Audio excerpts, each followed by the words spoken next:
Второе за сутки возгорание на одном и том же месте. Огонь на сельской свалке тушили 5 пожарных машин. На следующее утро пламя вспыхнуло вновь. Местный сторож винит жаркую погоду, но работники МЧС видят причину и в обычной человеческой халатности.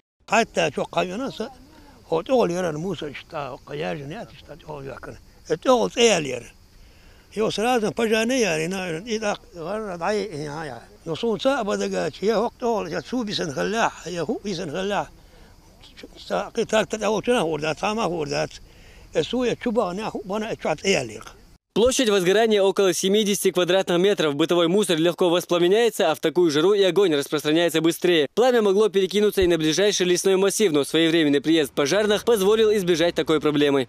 У нас в этом году с начала года зарегистрировано 234 пожара и 434 случая загорания сухой травы и бытового мусора. Органы надзорной деятельности на сегодняшний день принимают активные меры по установлению лиц, виновных в возникновении таких пожаров.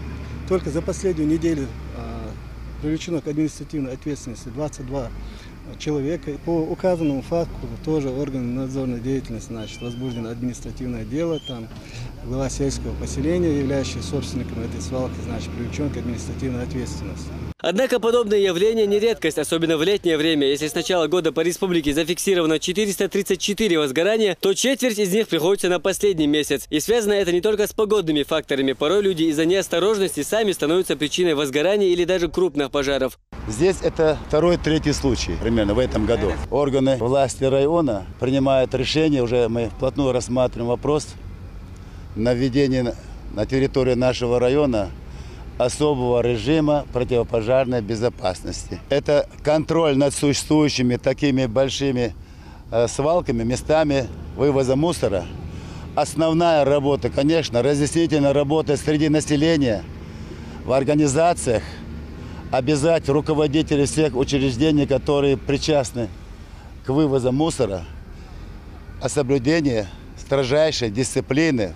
Возгорание нередко переходит и в большой пожар. На днях вспыхнувшая сухая трава перенесла огонь на ближайшую хозяйственную постройку в Шалинском районе. Как говорится, спички детям не игрушки, но иногда забывают это правило даже взрослые. Чаще всего люди неаккуратно разводят огонь в целях избавиться от мусора. Работники МЧС советуют вместо этого выбрасывать отходы в специально отведенные места, дабы избежать чрезвычайных ситуаций.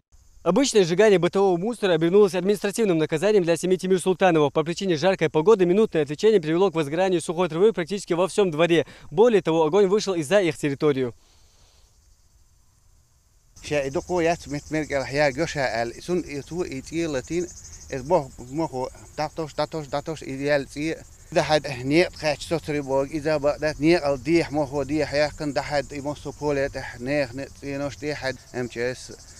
пожарный телефон что инж арцабалиха дахум мадоч хо ёкч ариент хо